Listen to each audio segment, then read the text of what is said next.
I have to admit that as the events of the week unfolded, I kind of second guessed my sermon. I thought, well, maybe I should do something more topical, something deeper, divine justice or the divine feminine or something.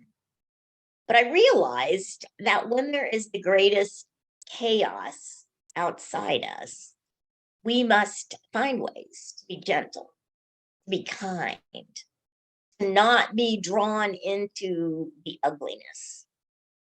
So I'm sticking with kind. How many of you know the story about the expert in law who tried to test and trick Jesus by asking what was the greatest commandment? The story's in the 22nd chapter of Matthew. If anybody wants to look it up, I know Unity people, they got their Bible right there with them when they come to church. Okay, no, that doesn't happen. But it's in the 22nd chapter of Matthew. And he says, tell me what is the greatest commandment? And there's a trick in that, because as soon as you pick one, you've kind of minimized 9 others. So he's trying to kind of trap Jesus, but Jesus is smarter than the average bear. And his response is not one of the big 10, but rather Jesus says there are only 2 commandments. Love God with all you've got and love your neighbor as yourself. So, not leaving anything out, because if you really think about it, love God, okay, that's in there. And if you love your neighbor, then you won't steal from them, you won't kill them, you won't hanky-panky with their spouse. But let's look at that commandment just a little closer. Love your neighbor as yourself. And Jesus doesn't say, love your neighbor instead of yourself. He says, love your neighbor as yourself. So I think it's interesting that when we start talking about kindness, we always begin turning our love energy outward. If it's truly my nature to be kind, if I truly am love and expression, then shouldn't I be able to love myself? To be kind to myself. And another thing that I think is interesting is when we talk about the divine in others, we talk about kindness. But when we talk about the divine in us, we start talking about the divine as if it's a utility. We talk about, well, I can use the power within to heal. I can use the power within to manifest abundance. I can use the power of love to attract a relationship so I can love others. It's like we don't honor the divine within so much as we use it as a tool. And so it still feels really awkward to say that we're kind to ourselves. Now, there's probably thousands of reasons why we find it hard to love ourselves. We think it's wrong to be selfish. I'm not worthy. There's so much need out in the world. How can I spend so much time on myself? And I'm not a psychologist, so I'm not going to be talking about why we don't think about being kind to ourselves. Instead, I want to talk about some practical ways that we can be kind to ourselves. And it's kind of backwards, because you'd think that we would know how to be kind to others because we are kind to ourselves. But I'm going to have to try the reverse. I'm going to try looking at some of the ways that we typically think about being kind to others as a guide to being kind to ourselves. Now, if you want to dig a little deeper into this, there's actually a website called randomactsofkindness.org. It's just like all together, random acts of kindness, period, org. And interspersed in there are some ideas directed to yourself. But I want to give you 7 things so you can try them every day for a week. So it's not overwhelming. So it's not like, oh, I can never do all of this. 7. And I like to call it your own work. Not homework, but just your own work. My work is to do the sermon, to set things up, and then your work is to try to practice.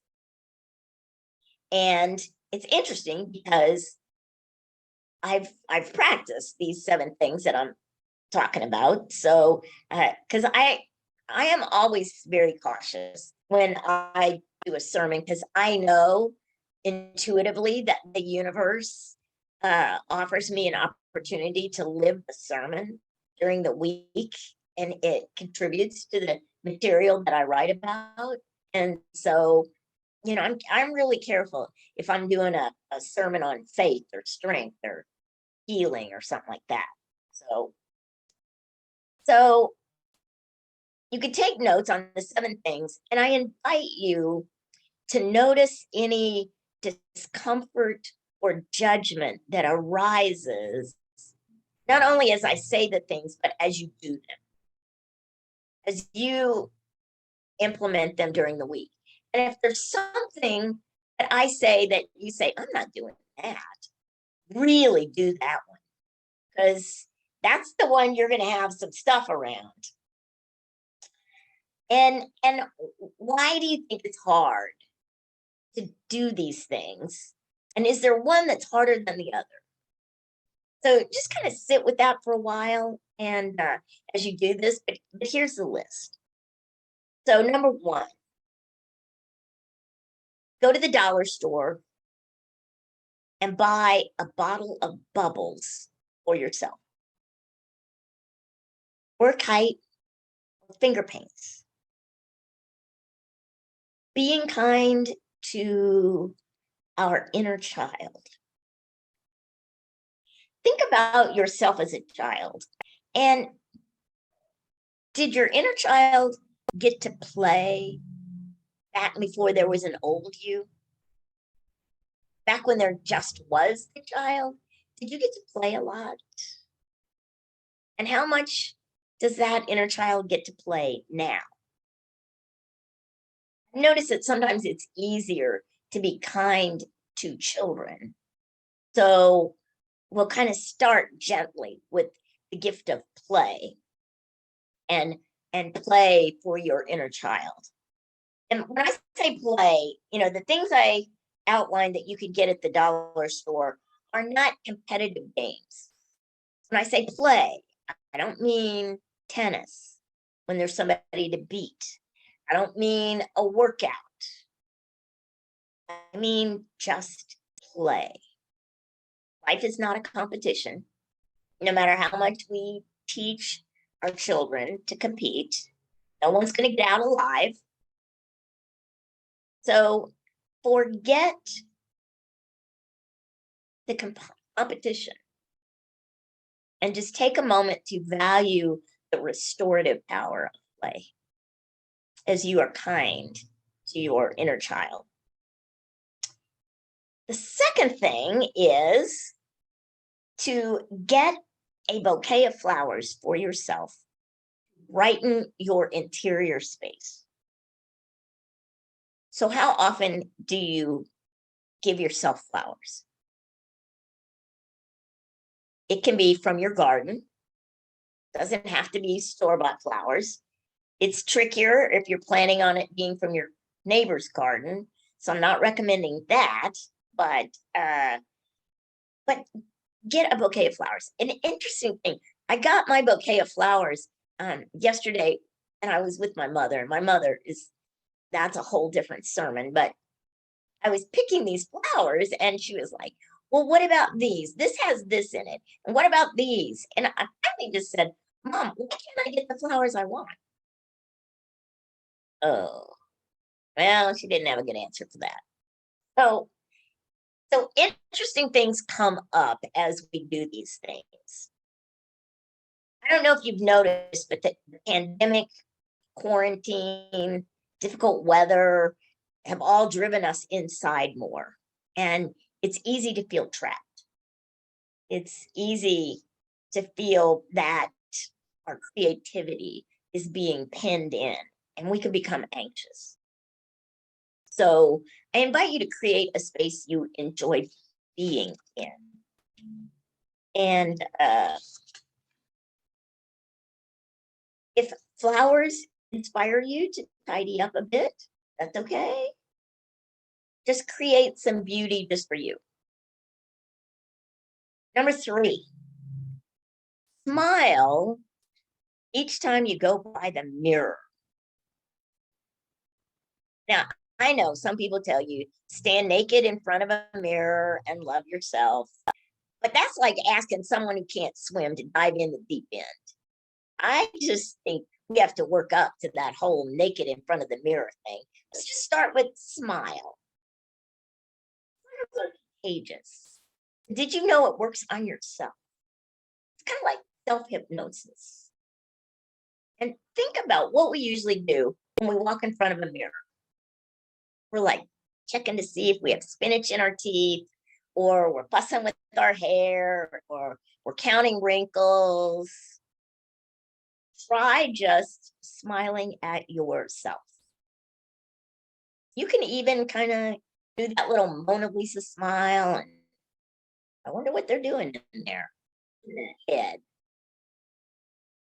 Notice how your face feels when you smile. There is less tension in a smile than in a frown. Not only do you deserve someone smiling at you, you deserve to smile. Number 4, surprise yourself with a small gift. It can be anything as long as it gives you joy.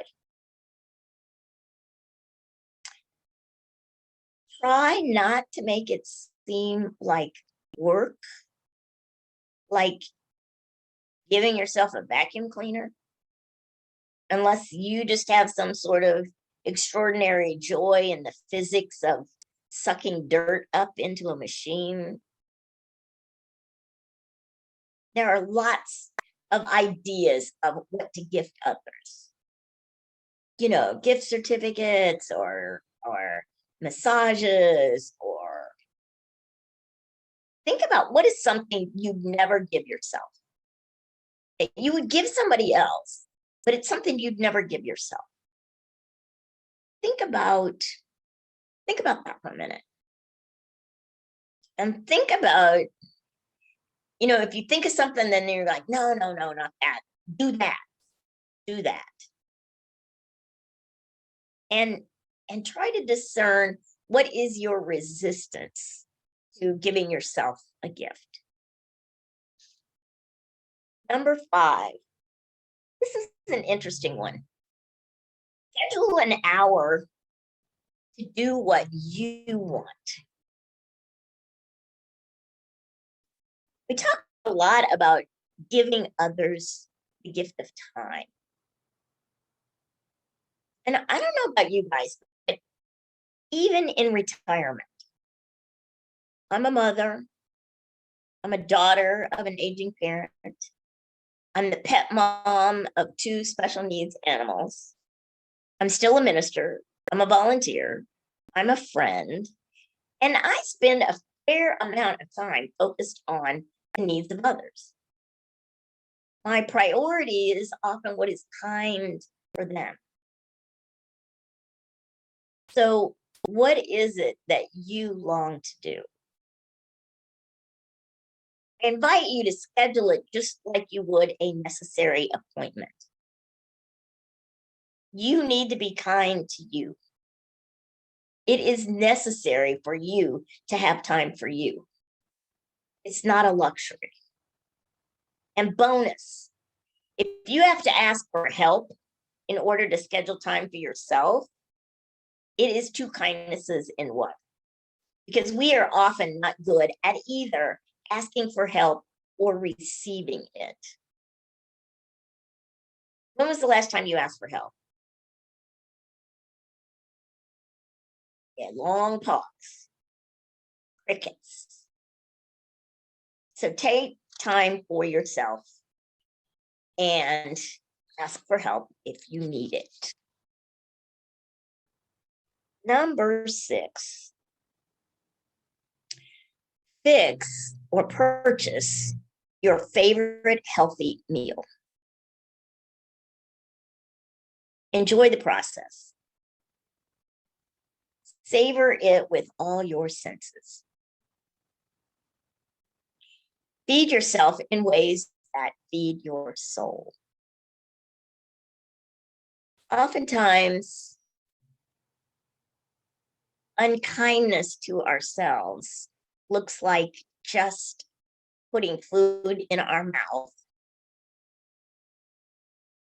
and not really paying too much attention to what it is or how we're eating or what we're eating. You are worth feeding your soul. And don't discount the value of your senses. There's a reason that we are both divine and human. The sight and smell of flowers, the tastes and smells of meals, the muscles that draw trite in frowns or relax in smiles. These are all part of our gifts, part of the gifts of humanity. And it is kind to use them for ourselves.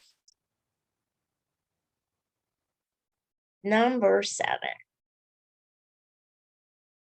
kind word, a random, sincere compliment. These are often acts of kindness to others. I think it's mentioned in our absolute word today.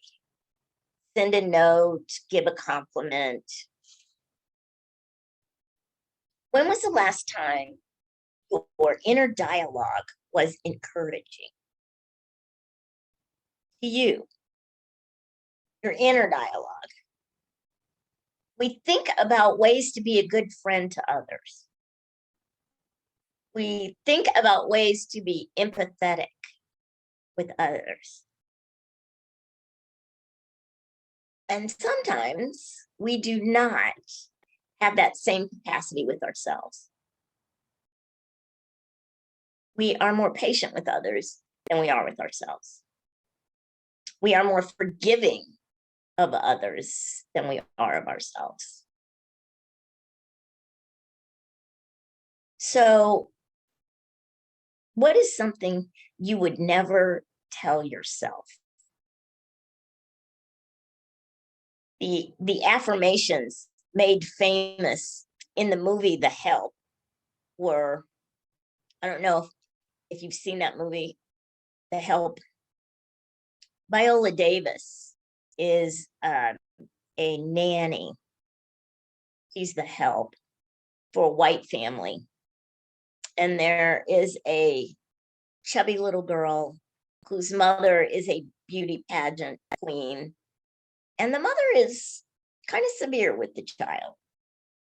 And so Viola, every chance she gets, sits down with the little girl and says, "You is kind, you is smart, you is important.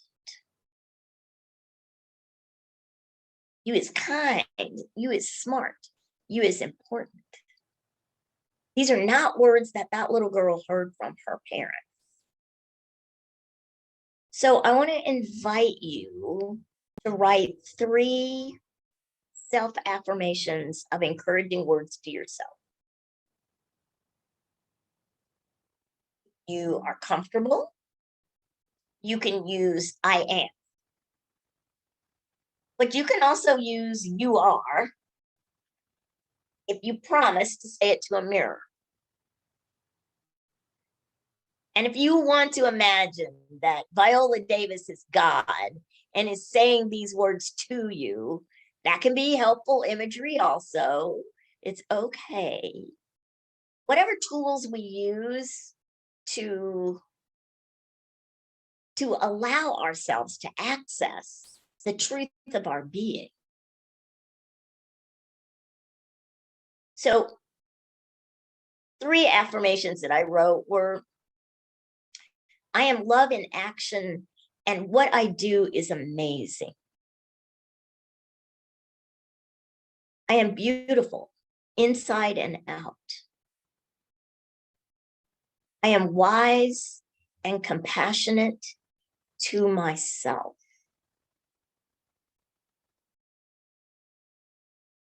So, as you take a moment to think about your 3 affirmations, we're going to take some time in meditation. So, just think about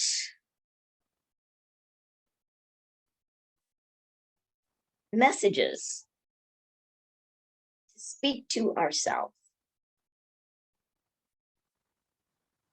Affirmative compliments, affirmative statements of truth about ourselves.